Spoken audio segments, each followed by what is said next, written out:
Have you guys ever seen someone who seemed to just shine from within? Like Lori? Maybe they were expecting a child. Well, Lori, I don't know.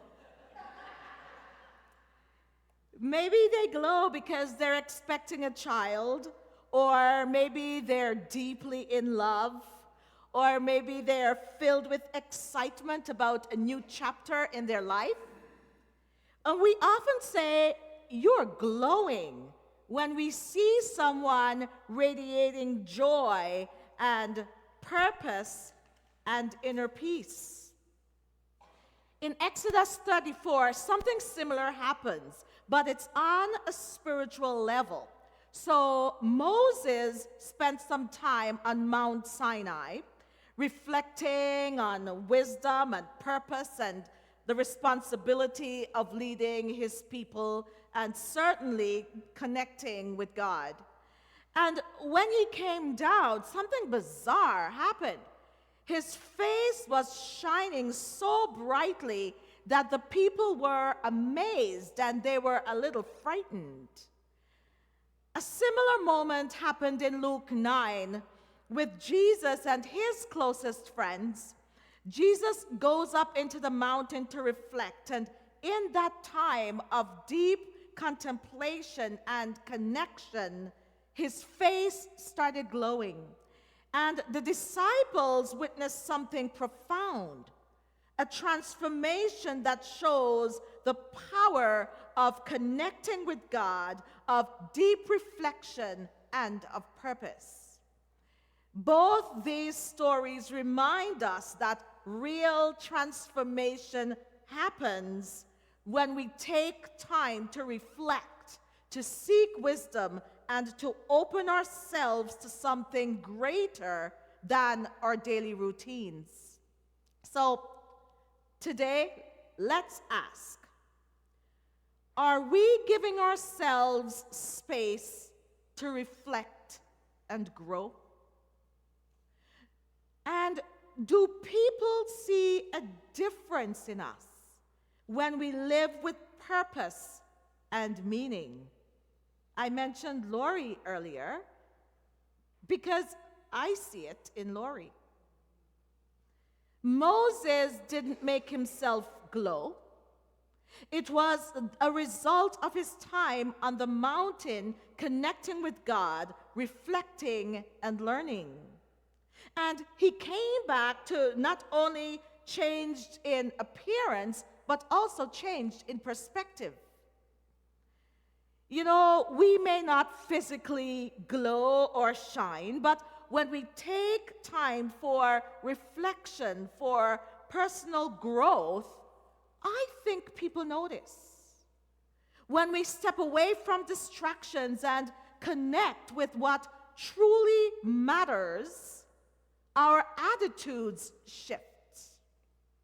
When we allow wisdom and learning to shape us, our words carry more meaning. When we commit to living with purpose and kindness, our actions reflect it. So think of someone you know, and you guys can't use Lori. I already used Lori. Think of someone you know who has a deep sense of peace, wisdom, or kindness. Just think of someone you know who seem to have a deep sense of peace and they're wise and they're really, really kind and thoughtful. You guys come up with someone? Yeah? I come up with Audrey. Did anyone else come up with Audrey? Right?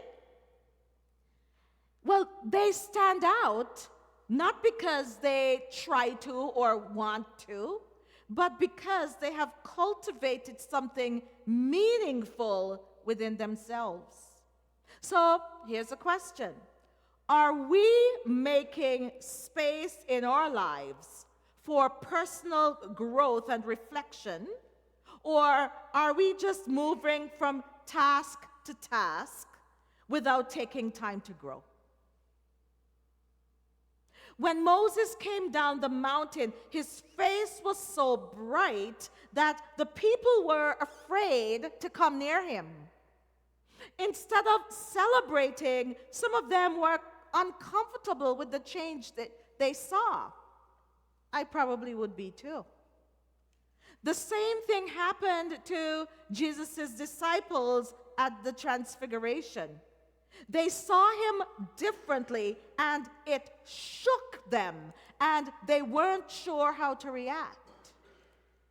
And this reminds us that when we change, not everyone will understand it. Some people will appreciate our growth and be inspired. Others might become uncomfortable because when we grow, it challenges them to reflect on their own lives. Some may even push away or resist change because transformation is unfamiliar and it's, quite frankly, unsettling. Have you ever made a positive change in your life, in your lifestyle? Maybe in your habits or priorities or mindset, and felt like others didn't know how to respond?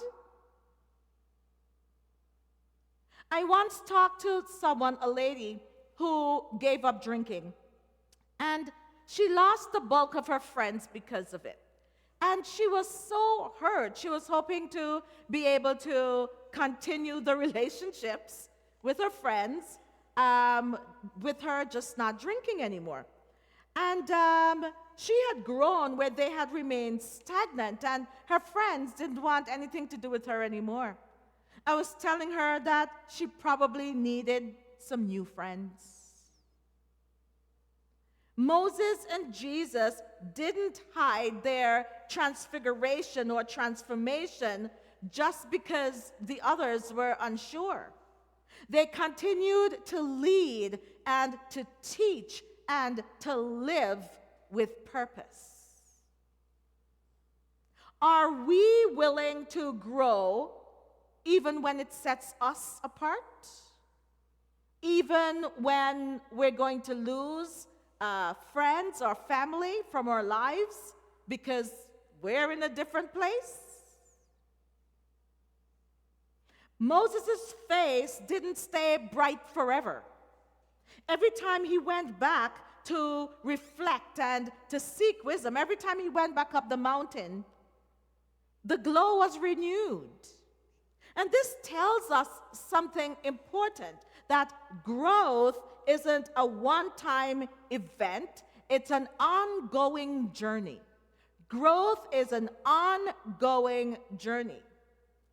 And we don't just learn something once and expect to stay wise forever.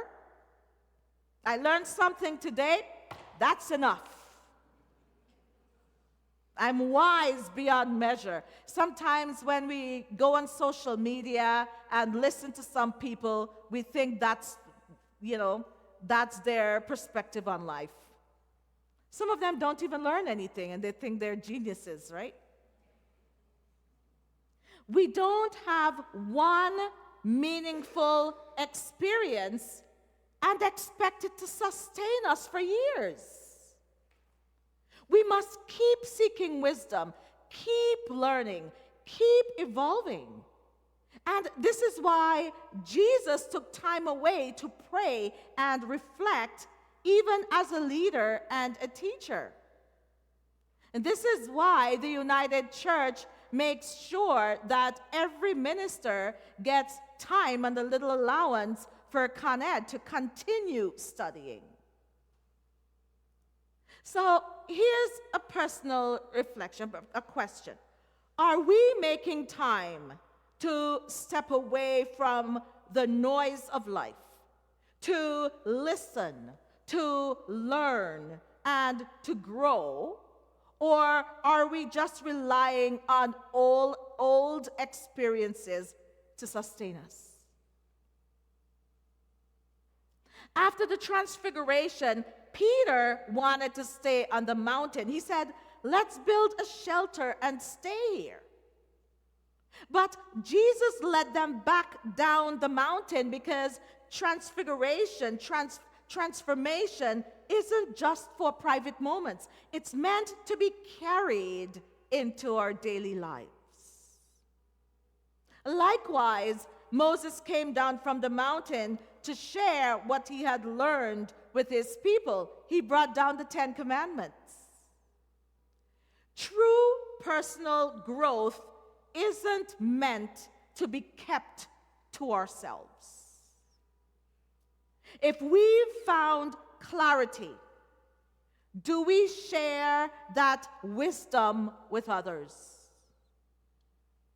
I mean, we don't just impose it upon people, but do we look for the opportunity to share? If we've gained patience, do we practice it in our relationships with our partners, our spouses, our children, our family members, our friends, and especially our spouses?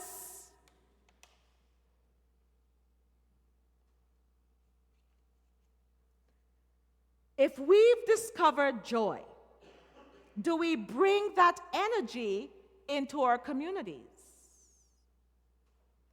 Moses and Jesus didn't just experience transformation, they lived it, they shared it, and they let it guide their actions. So I know I've been asking questions throughout this whole thing. Here's a final question. How are we using what we've learned to make a difference in the world around us? Just like a mother carries new life inside her, when we look at her and we say, "Oh my goodness, you're glowing." Just as a mother carries new life inside her, we carry the lessons and the experiences and the growth we cultivate within us. And just like people say, "You're glowing," our lives should reflect something deeper and brighter and more meaningful. A life transformed by learning and reflection and purpose. I talked about Lori earlier. I've always found Lori to be so joyful and positive, and the party starts and ends with Lori, I'm telling you. And it's such a joy to be with her every Wednesday during Knit and Chat. She will always bring the laughter and bring the smiles, and she cares so deeply about folks that she would come and quietly ask everyone, "So how are things going with this or that?" Or, she cares and she shares that exuberance and that love of God with everyone. And she truly, truly glows every time I see her. May we, like Moses, reflect something greater than ourselves. May we, like Jesus, carry the light of wisdom and love and purpose into the world. May we, like Lori, bring the party. And may we glow with learning, with kindness, and with transformation, so that the world may see and know that something meaningful has happened and is happening within us. May it be so. Amen.